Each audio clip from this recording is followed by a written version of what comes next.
आप जो है ड्रेस के बारे में काफ़ी पर्टिकुलर है और आज अब लाल ये कलर के कुर्ता पहने हुए हैं, क्या लाल पार्टी के समर्थकों को आप कहीं ना कहीं शुक्रिया अदा कर रहे हैं? क्योंकि ऐसा ऐसा लग रहा है, जो परसेंटेज ऑफ वोटिंग दिख रहा है यहाँ, ऐसा लग रहा है कि कहीं ना कहीं लाल पार्टी के जो वोटर्स हैं शायद वो वापस लाल पार्टी में वापस आ गए, इसीलिए बीजेपी का परसेंटेज काफ़ी फिलहाल रुझानों में कम है।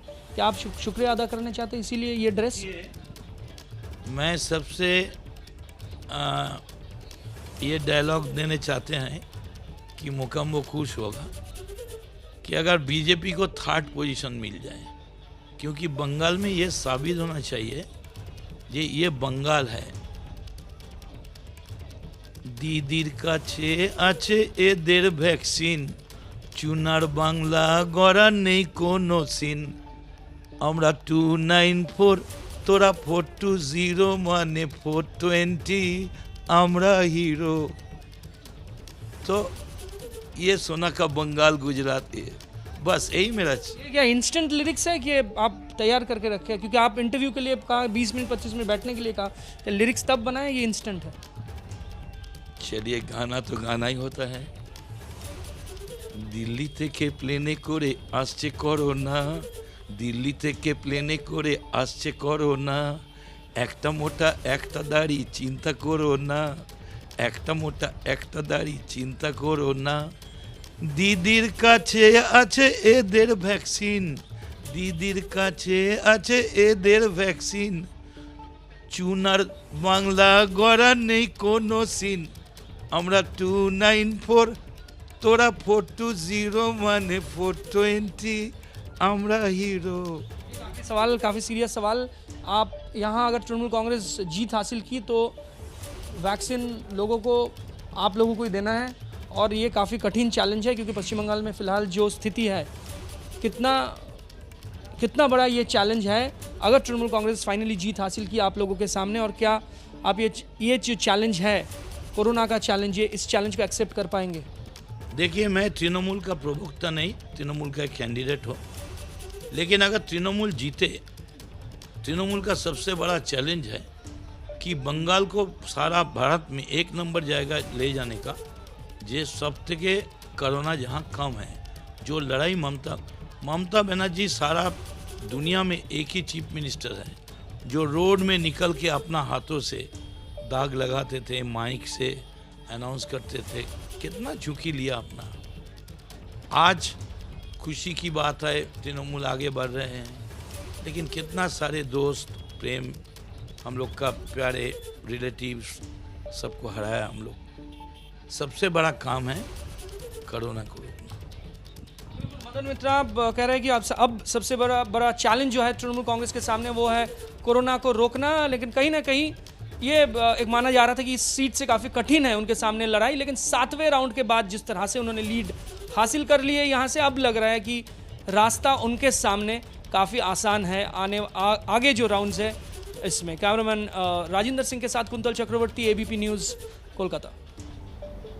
तो कुल मिलाकर पश्चिम बंगाल में परिस्थिति बिल्कुल साफ है।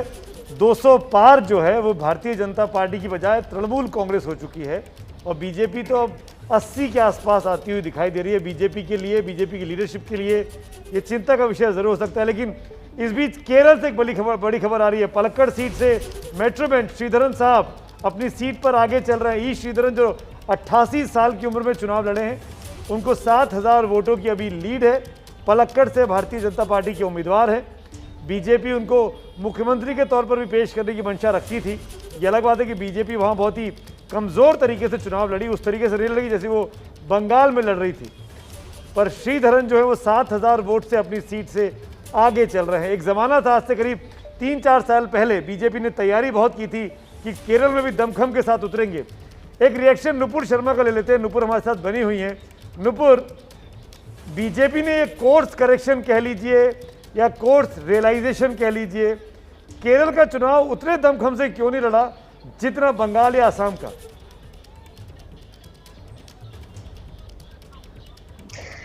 सुनील जी, आप अच्छी तरीके से जानते हैं भली भांति, काफी ऐसे एरियाज हैं जहां पे, काफी ऐसे राज्य हैं जिस पे हमारा ग्राउंड प्रेजेंस ना के बराबर है। किसने सोचा था कि हरियाणा में भारतीय जनता पार्टी सरकार बना लेगी? किसने सोचा था त्रिपुरा में लेफ्ट को बिल्कुल दरकिनार करके बना लेगी, या असम में कभी हमारी जीत हो पाएगी?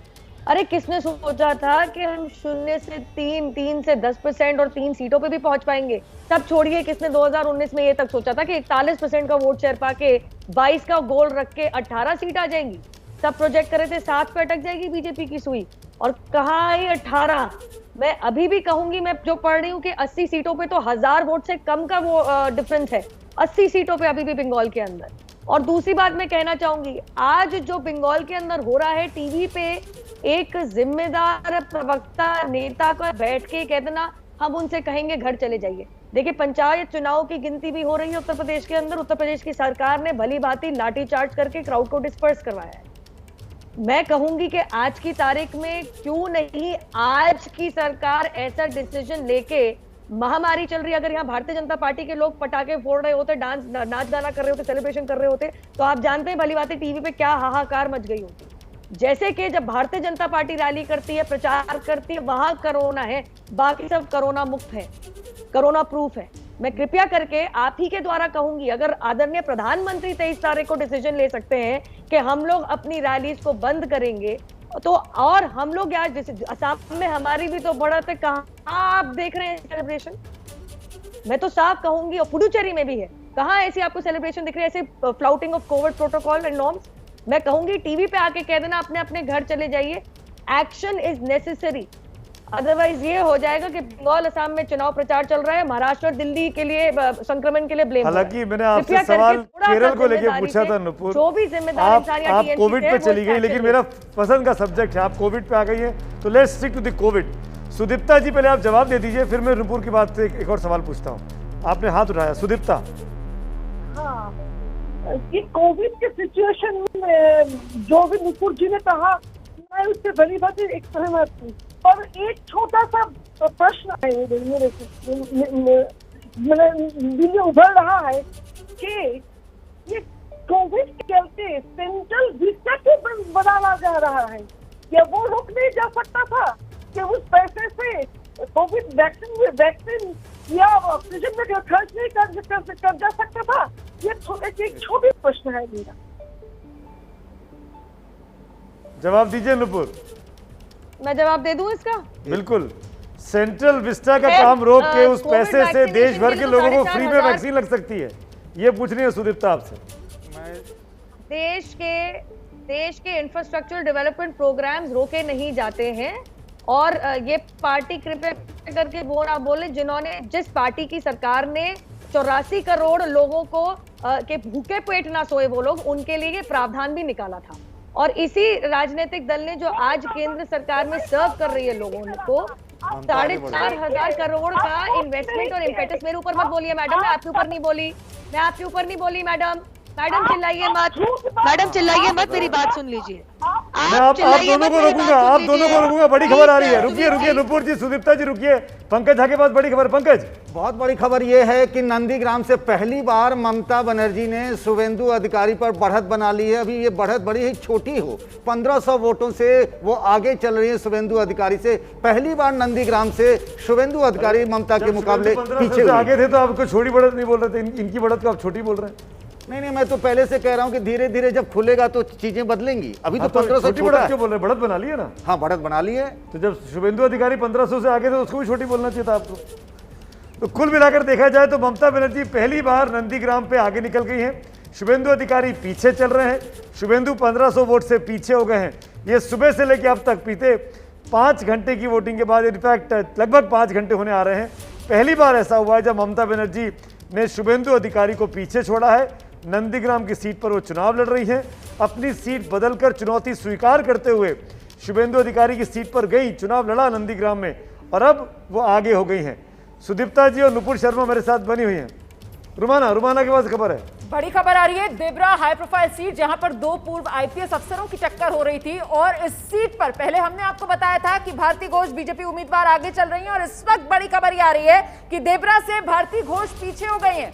हुमायूं कबीर, वो भी पूर्व आईपीएस अफसर, वो पहली बार चुनाव मैदान में किस्मत आजमा रहे हैं। हुमायूं कबीर टीएमसी उम्मीदवार अब आगे हो गए हैं। भारती घोष को 2019 लोकसभा चुनाव में भी बीजेपी ने टिकट दिया था, घाटाल सीट वो हार गई थी। दोबारा अब देबरा से बीजेपी ने अपना उम्मीदवार बनाया भारती घोष को। भारती घोष पीछे, देबरा से इस वक्त टीएमसी उम्मीदवार हुमायूं कबीर आगे चल रहे हैं। सुमित, हुमायूं कबीर भी आगे हो गए हैं, ममता बनर्जी भी आगे हो गई, यानी एकदम से पासा पलटने लगा है।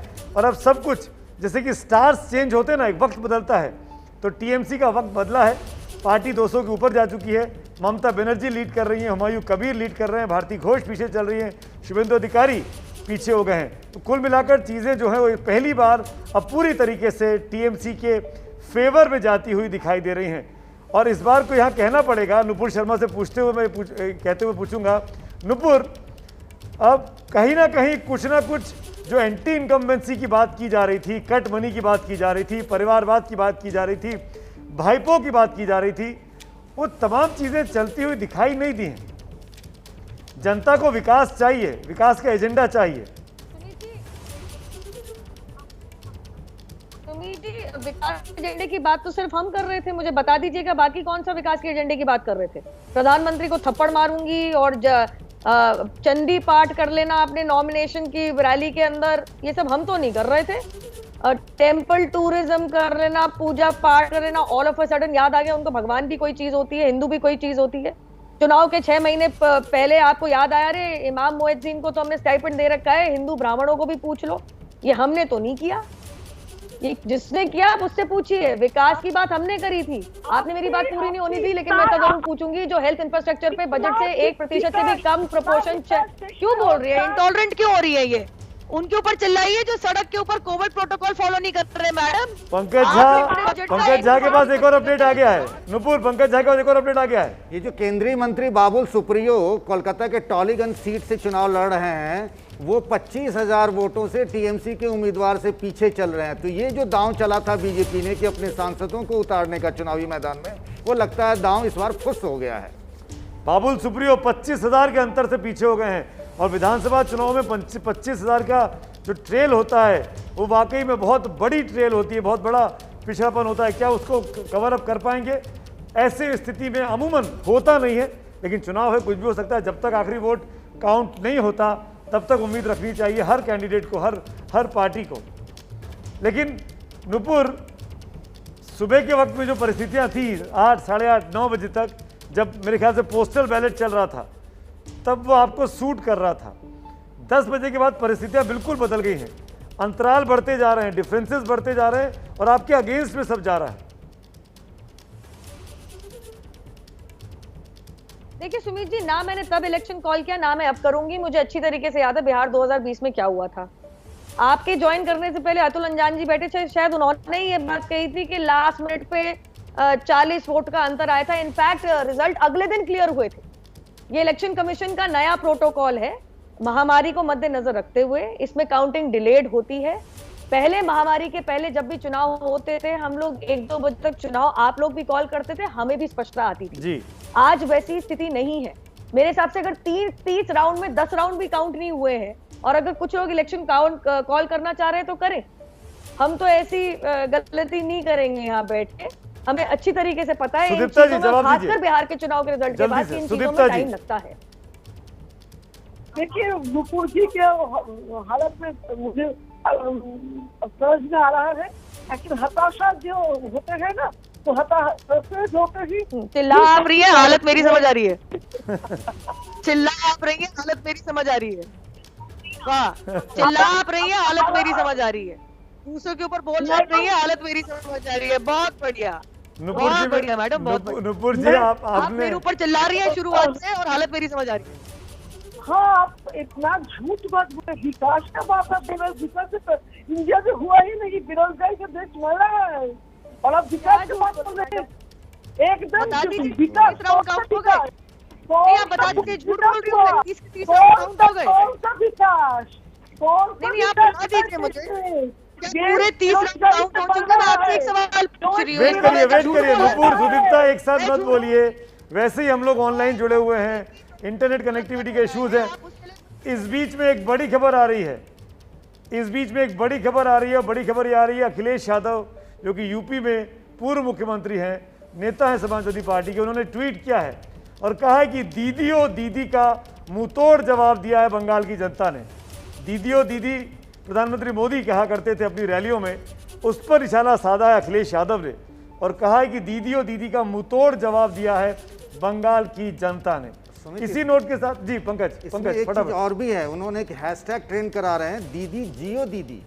अच्छा, दीदी जियो दीदी। यस, दीदी ओ दीदी का जवाब दीदी जियो दीदी के नाम पर अब अखिलेश यादव उनकी पार्टी ट्रेंड कराने की कोशिश कर रही है, जो कि उन्होंने अपने ट्वीट में जिक्र भी किया है। एक बात बड़ी खबरों के लिए एक बार फिर फटाफट पहले शोभना के पास चलते हैं और फिर तमाम मेहमानों के पास चलेंगे। शोभना।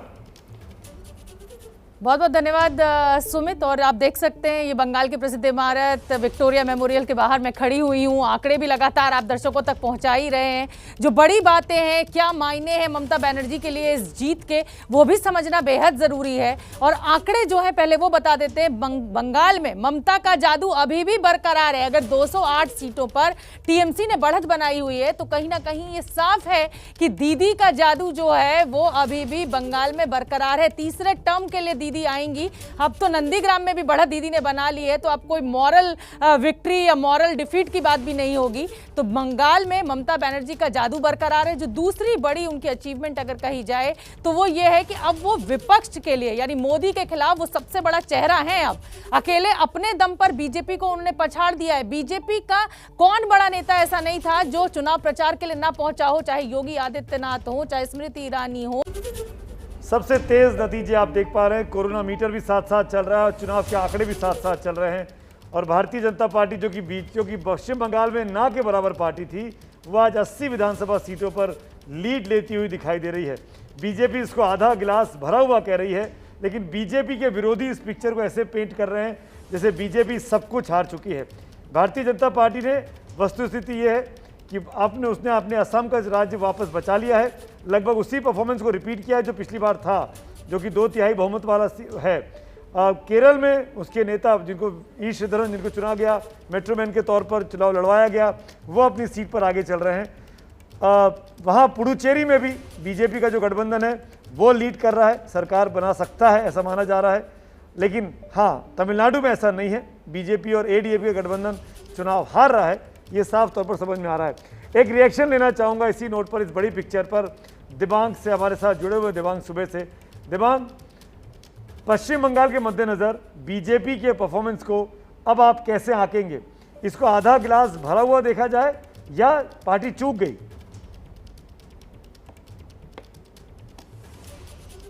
देखिए, पश्चिम बंगाल की स्थिति ऐसी है कि बीजेपी के जो भी प्रवक्ता हैं वो आसानी से उसको स्पिन कर सकेंगे कि हम तो कहीं नहीं थे, 3 पर थे और अब हम कम से कम 50 और 70 के तो पार चले गए। जो चुनाव आयोग का जो आंकड़ा है वो बताता है कि वो 77 पर हैं, 202 पर है चुनाव आयोग के आंकड़ों के मुताबिक टीएमसी। वोटों का अंतर 10% है, यानी 48% पर है टीएमसी। और इतना ज्यादा अंतर है, और जब इतना ज्यादा अंतर होता है, काउंटिंग चल रही होती है। सुमित, कुछ देर पहले मैं कह रहा था तो ममता बनर्जी के बारे में भी वही खबर आएगी जो टीएमसी सुनना चाहती है, और वो खबर आ भी गई। लगातार इनका आंकड़ा बढ़ता रहेगा और जो पिछली बार का जो इनका रिकॉर्ड था ये उसको पार भी कर सकते हैं, क्योंकि ये लगातार इनके आंकड़े बढ़ रहे हैं। तो एक तरीके से साफ है कि बीजेपी ने कोशिश बहुत की। बीजेपी छोटे छोटे चुनाव हम देख रहे हैं, हैदराबाद में भी बड़े हल्ले से लड़ती है। जब वो हल्ला करती है तो सब तरीके के हल्ला करती है। उनकी दूसरी रणनीति होती है कि वहाँ जितने भी लोग जो इन्फ्लुएंसर हैं, सोशल इन्फ्लुएंसर, उनको शामिल करें, दूसरी पार्टी के बड़े नेताओं को पोच करें। ये रणनीति कहीं तरीके से काम उनकी नहीं आ रही है, और एक बार उनको बैठ के फिर से सोचना होगा कि क्या वाकई में ये काम कर सकता है। यानी हमने ये पश्चिम बंगाल में भी देखा, इसकी बड़ी कोशिश हुई लेकिन ये वहां पर काम नहीं कर पाई। ये कह सकते हैं बीजेपी के प्रवक्ता कि अभी से पोस्टमार्टम की क्या जरूरत है, लेकिन जो आंकड़े हैं ये जरूर थोड़े बहुत फर्क इनमें पड़ेगा। लेकिन इतने चुनाव मैंने कवर किए हैं, मैं आपको कह रहा हूं कि इनका आंकड़ा 202 का है टीएमसी का, ये अभी और उछाल में आएगा। चूंकि मुझे अलाउ करें सुमित, क्योंकि बात हो रही है आज बहुत महत्वपूर्ण कोरोना की भी। एक बहुत महत्वपूर्ण बात इसमें जो सुप्रीम कोर्ट में निकल कर आई, मेरे ख्याल से ये हाईलाइट किया जाना चाहिए। इस बारे में बहुत कम चर्चा हुई। सुप्रीम कोर्ट ने कहा, और ये बात चुनाव से अलग है, कि फ्रांस हो, जर्मनी हो, कनाडा हो, इन देशों में जब आप आवश्यक दवाइयां बनाते हैं तो आपको लाइसेंस लेना होता है। और पेटेंट नियामक है जो आपके यहाँ पर, वो लाइसेंस उससे लेना चाहिए। आपके पास पेटेंट अधिनियामक है, आपके पास एक इस तरह से 7 कानून बने हुए हैं जिसमें आप चाहें तो दवाइयां और कंपनियों से भी बनवा सकते हैं, सिर्फ 2 कंपनियां काफी नहीं है। इसमें समझने वाली बात है कि 18 से 45 जो आयु वर्ग है उसमें करीब 59 करोड़ लोग हैं और 2 कंपनियां 59 करोड़ वैक्सीन नहीं बना सकती, ये बात साफ है। इसलिए सुप्रीम कोर्ट चाहता है कि इसमें और भी कंपनियों को जोड़ा जाए, क्योंकि जितनी ज्यादा कंपनियां बनाएंगे, और भारत में कई ऐसी कंपनियां हैं जो सीरम इंस्टीट्यूट जो 2 अरब वैक्सीन सालाना बनाती हैं, जो सीरम इंस्टीट्यूट जितना प्रोडक्शन कर सकती हैं, भारत में इस तरह से कई कंपनियां हैं। तो क्यों ना पेटेंट लेके उन कंपनियों को भी दे दी जाए, एक नई किस्म की बात। नुपुर कुछ बोलना चाह रही, दिमाग आपकी बात पर क्विक रिएक्शन। नुपुर, मुझे तुरंत ब्रेक लेना है, बहुत ज्यादा विस्तार से नुपुर फटाफट एक रिएक्शन। आपने इस मामले में मैं कुछ जानती हूँ इसलिए बोलूंगी। सबसे पहले तो सीरम इंस्टीट्यूट की जो वैक्सीन है वो पेटेंट हमारा नहीं है, वो यूके का है। और अभी स्थानीय कानून ऐसे हैं कि पेटेंट की पूरी प्रक्रिया को पूरा होने में 2023 हो जाएगा। और रही भारत बायोटेक की बात, तो BSL लेवल 3 जिसको कहते हैं बायो सेफ्टी लेवल 3 के फैसिलिटी से बनती है, जो आपको बता दूं तो प्राइवेट मैन्युफैक्चरर्स के पास है ही नहीं। इसीलिए केंद्र सरकार ने वो जो 3,000 और 1,500 करोड़ की 3,000 करोड़ और 1,500 करोड़ की जो इम्पेटस दिया था, वो इसीलिए दिया था ताकि एक सीरम अपनी मैन्युफैक्चरिंग कैपेसिटी अपने आप बढ़ाए। तो 5 राज्यों के सबसे तेज नतीजे और सबसे सटीक नतीजे एबीपी न्यूज पर आप देख रहे हैं। सबसे ज्यादा दिलचस्पी पश्चिम बंगाल के नतीजों को लेकर, और वो रुझान ये कह रहे हैं कि टीएमसी तीसरी बार बंगाल की सत्ता में वापसी कर रही है। धमाकेदार तरीके से दीदी की बंगाल की सत्ता में वापसी, क्योंकि रुझान ये कह रहे हैं कि टीएमसी के खाते में फिलहाल 208 सीट जा सकती है। बीजेपी 80 सीटों पर ही सिमटती हुई, और कांग्रेस लेफ्ट आईएसएफ गठबंधन का तो बंगाल में सुपड़ा साफ हो गया है। फिलहाल अब तक की बड़ी तस्वीर जो उभर रही है, बड़ी सियासी तस्वीर इन 5 राज्यों की जानने के लिए सीधे आपको लेकर चलते हैं शोभना के पास। बहुत बहुत धन्यवाद रोमाना, बिल्कुल ठीक कहा आपने। धमाकेदार एंट्री टीएमसी की, धमाकेदार वापसी एक्चुअली। तीसरी बार ममता बनर्जी सत्ता पर काबिज होंगी। नंदीग्राम में भी अब उन्होंने बढ़त बना ली है, जहां पर वो शुवेंदु अधिकारी से पीछे चल रही थी। और रुझान की जो 4 बड़ी बातें हैं वो आपके सामने है। बंगाल में ममता का जादू बना हुआ है। दीदी ने जिस तरीके से टक्कर दी है, जिस तरीके की लड़ाई बीजेपी के तमाम पूरी ब्रिगेड को दी है, उसको देखते हुए लगता है कि जादू अभी बरकरार है। तमिलनाडु में 10 साल बाद सत्ता बदलने जा रही है, डीएमके सत्ता में आने जा रही है, और करुणानिधि और जयललिता को मिस जरूर कर रहा है ये चुनाव। और केरल की अगर बात करें तो लेफ्ट ने परंपरा तोड़कर जीत हासिल करी है। लेफ्ट में हर 5 साल के बाद सत्ता परिवर्तित होती है, कभी वहां पर यूडीएफ आता है और कभी एलडीएफ आता है। इस बार फिर लेफ्ट ने वापसी कर केरल में जो परंपरा थी उसको तोड़ा है। लेकिन अगर कहा जाए कि सबसे ज्यादा बड़ी जीत किसी ने दर्ज की है तो वो ममता दीदी रुझानों में अभी दर्ज करती नजर आ रही है। असम में बीजेपी की फिर से सरकार बन रही है। जिस तरीके से कांग्रेस ने एक अच्छा गठबंधन किया था, ऐसा लग रहा था कि बीजेपी बैकफुट पर है, लेकिन बीजेपी ने अच्छी लड़ाई यहां पर लड़ी और बढ़त बीजेपी ने बनाई हुई है। पुदुचेरी की अगर बात करें तो एनडीए एक बार फिर यहां पर सत्ता में वापसी कर रहा है और राष्ट्रपति शासन के दौरान यहां पर चुनाव हुआ है। मैं एक बार रुख करना चाहूंगी सुमित और रोमाना का। जिस तरीके की लड़ाई सुमित ममता बनर्जी ने लड़ी है, उससे ये तो साफ है कि अकेली एक दुर्गा ही काफी है। जिस तरीके से बीजेपी की पूरी ब्रिगेड 1 वर्सेस ऑल।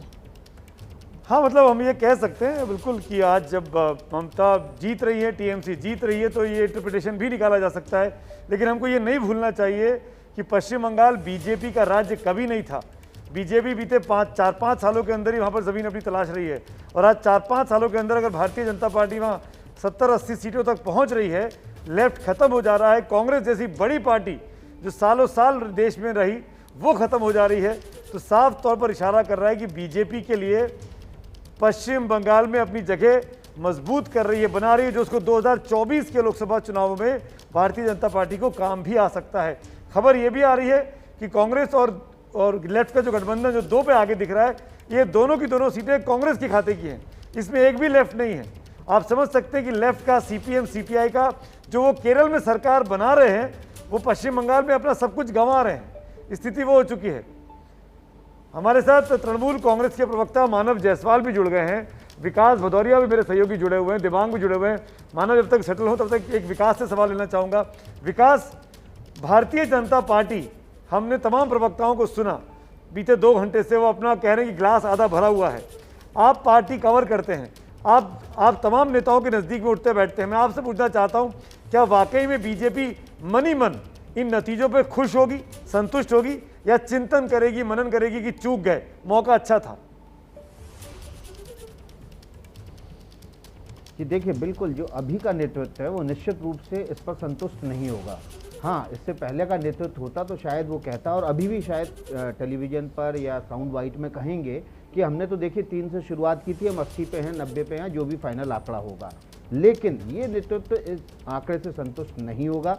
हालांकि ओवरऑल अगर देखा जाए तो बीजेपी 3 से जितनी भी सीटों पर पहुंचेगी, अभी फिलहाल 80 सीटों पे, 76 सीटों पे ऊपर नीचे हो रही है। असम में उसने ज़बरदस्त वापसी की है, पुडुचेरी में वो सबसे बड़ी पार्टी गठबंधन के तौर पर उभर रही है, केरल में भी 3 सीटों पर आ गई है, तमिलनाडु में भी उसने सीटें बढ़ाई हैं। ओवरऑल अगर देखा जाए तो बीजेपी की स्थिति संतोषजनक है, लेकिन लड़ाई उसने बंगाल में पूरी ताकत से लड़ी।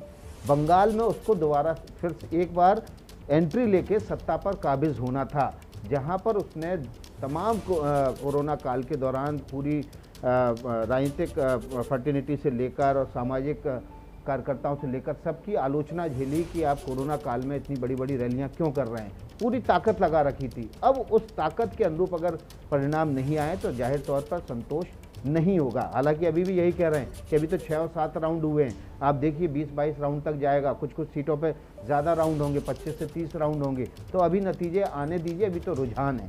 लेकिन देखिए, इन रुझानों ने स्पष्ट कर दिया है, क्योंकि पिछले 1-1.5 घंटे से बीजेपी की सीटें घट रही हैं, टीएमसी की सीटें आगे बढ़ रही हैं, जो इस बात की ओर इशारा कर रहा है कि आखिरी नतीजा होते होते यही लगभग सूरत रहने वाली है।